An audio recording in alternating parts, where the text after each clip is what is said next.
Good? Yeah, that's it. Adam Coon, two-time U.S. Open champ. What's the difference between this year and last year? I wrestled Greco Pan Ams beforehand, so that's number one big difference right there. Just a couple different competitors throughout.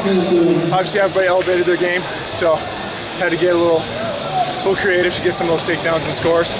So just, I don't know, different year, different people, same people, different techniques. You just gotta figure out a way to win. Why are you doing both styles again? Because it's fun. I like wrestling. Just that's kind of all it is. I want to better myself as a wrestler, and the more matches, the better at that point. You said different techniques.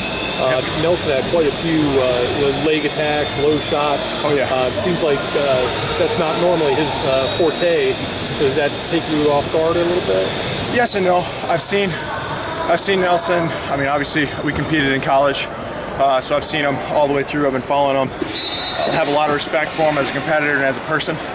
So I like watching him. I like seeing what he does, and I've seen matches where he's very, get the one score and very technical, very sound, very, I wouldn't say defensive, but just very, very strong base, hard to score on. So he keeps those small matches and ekes out a lot of big wins that way. And I've also seen the big scoring, just absolute dominant Nelson. So for him to kind of get the little different techniques in, it didn't catch me off guard, but at the same time, they're very solid techniques. How do you train for both styles? College guys, gotta give it to the U of M. College guys, it's nice working with them. Zach Nemec he's a judo background and folk style background, so he doesn't have a lot of Greco background, but he's developing into quite the Greco wrestler. So it's nice to be able to work with him and work with that body type and go from there. And then also the college guys that are a little bit smaller heavyweights like Mason Parrish and Luke Reddy. It's nice working with those guys just to be able to get the leg attacks, get those stuff going. Great coaching staff helps me out with leg attacks as well as upper body throws. Kevin Beasley's a great resource to have as well. He has both the freestyle and the Greco background there.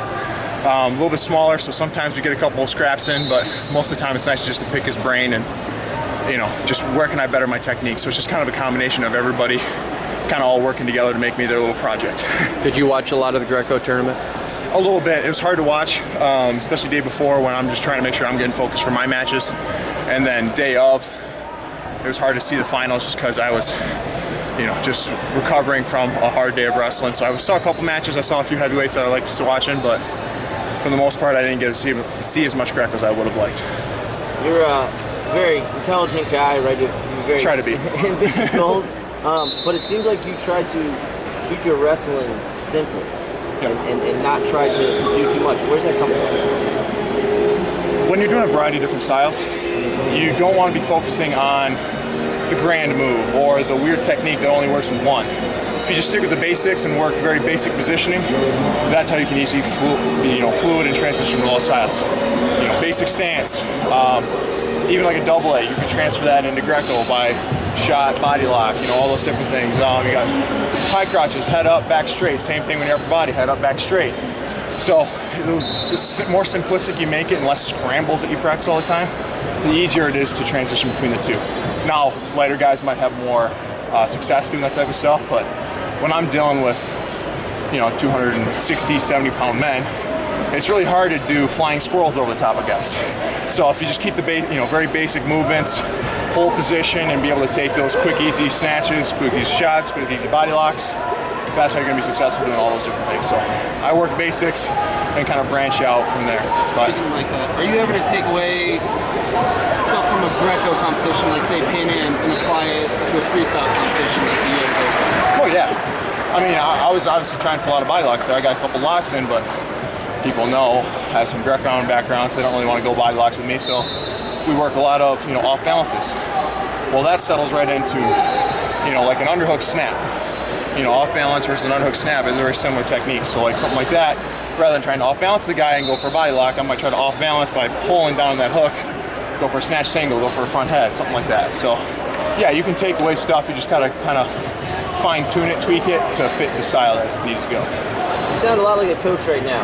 Any designs on maybe a kids club later on? I mean, it would be fun, something to look into, but haven't progressed that far. More just kind of I guess in a way being selfish and focusing on myself.